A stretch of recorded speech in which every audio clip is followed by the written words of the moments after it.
Hello and welcome to Deep Dive on NewsX World. I'm Suma Katauka. Today we continue to follow Iran. Protests have escalated across the country. The death toll has surpassed 2,500 people. Thousands have been detained and the United States is considering action. But amid all this crisis, one case has become a focus of international attention. Irfan Soltani. The unrest began over economic hardship, high inflation, job losses, and a collapsing currency. But it quickly turned political. Protesters challenged the clerical leadership, calling for change. Iranian authorities responded with forceful dispersals, mass arrests, and internet blackouts. In this context, Irfan Soltani, 26-year-old, was detained for alleged involvement in protests near Tehran. He was held without access to a lawyer. No formal charges were announced, and his family has been threatened not to speak out. In a rapid two-day process, Soltani received a death sentence. His case is now central to U.S. rhetoric. President Trump has directly referenced the risk of execution as a red line for American intervention. Trump warned that any harm to protesters would bring very strong action and emphasized that help is on its way. Let's listen in. Now we're hearing that they're going to start hanging protesters tomorrow. So it comes back to the question, have they crossed your red line or has the line moved? I haven't heard about the hanging. If they hang them, you're going to see some things that I don't know what where you come from and what your thought process is, but you'll perhaps be very happy. What do you mean by that? We will take very strong action. If they do such a thing, we will take very strong action. Well, let's define it in Venezuela. Let's define it with al-Baghdadi. He was wiped out. Let's define it with Soleimani. And let's define it in Iran, where he wiped out their Iran nuclear threat in a period of about 15 minutes once the B-2s got there. And that was a complete obliteration, as it turns out, which is what I said initially. Then some questioned it, and they said, Trump was right. So we've been right about everything. We don't want to see what's happening in Iran happen. And, if they want to have protests, that's one thing. When they start killing thousands of people, and now you're telling me about hanging, we'll see how that works out for them. It's not going to work out. In effect, Soltani's situation personifies the U.S. dilemma. The question of whether to escalate or push diplomatic pressure before a military option is considered. Trump's administration is presenting him a range of options: diplomatic pressure and sanctions, economic pressures, economic measures against trading partners, limited airstrikes on military targets, larger military strikes against Iranian infrastructure. Iran says it does not seek war, but it is ready if tested. Authorities have accused the U.S. of trying to manufacture a pretext for intervention, using protests like Soltani as leverage. State media reports arms and explosives seized from terrorists allegedly connected to foreign actors. The government frames the protests not as a popular movement, but as a foreign engineered threat. Furthermore, Iran's Revolutionary Guard's aerospace commander Mousavi has said that Tehran's missile stockpile has increased since June. Mousavi further warned that Tehran is at highest level of readiness to respond to any attack. But the big question remains: will U.S. military still strike Iran? Here are the options that now lay in front of the U.S. Option 1 is limited airstrikes target command centers or security infrastructure to deter without escalating full war. Option 2 is strategic strikes on RRGC and missile sites, high risk of retaliation across the region. Option 3 is economic and diplomatic pressure, sanctions, secondary tariffs, and isolation to increase pressure without fighting. Option 4 is broad regional conflict that involves U.S. bases, Israel, and Iranian proxies, and could escalate into widespread war. So what comes next?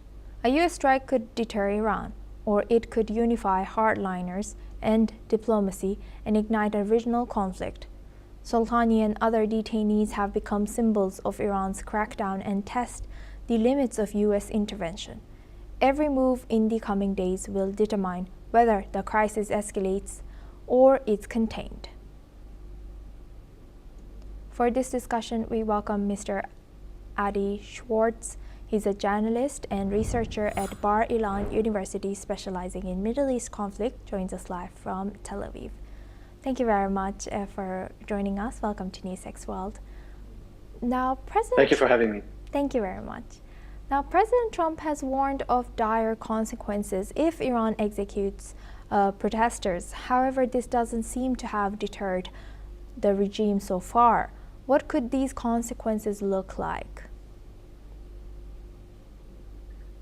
So, it is very difficult to know what the future will be, especially when we're dealing with President Trump, who in the past have shown to be sometimes unpredictable. So everything we say is a little bit problematic. But I think that after so many threats, and President Trump has said very clearly that killing many people during the protests is a red line. It is quite obvious that we have passed that red line.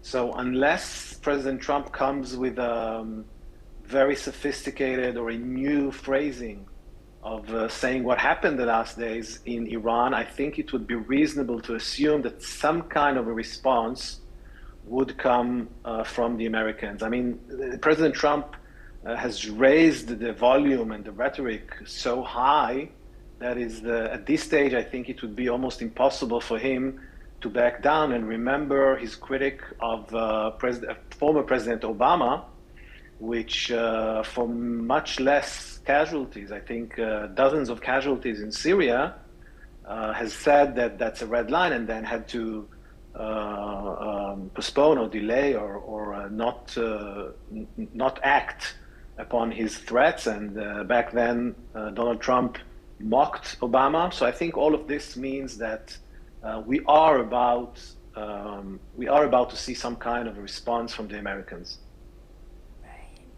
Thank you for highlighting that. And Mr. Schwartz, since 1979, mass protests have come and gone in Iran, yet things have continued slipping out of control every time the people rally behind the cause.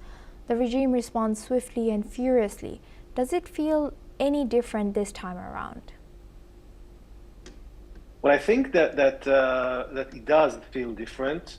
And by the way, it's always difficult to know exactly the moment when a regime falling apart. I'll give you an example from the Soviet Union. I think many people, even the most sophisticated, policymakers and Sovietologists, as they were called back then, even a few days or weeks or months before the collapse of the Soviet Union, they could not imagine such a scenario. So it's always very difficult to know.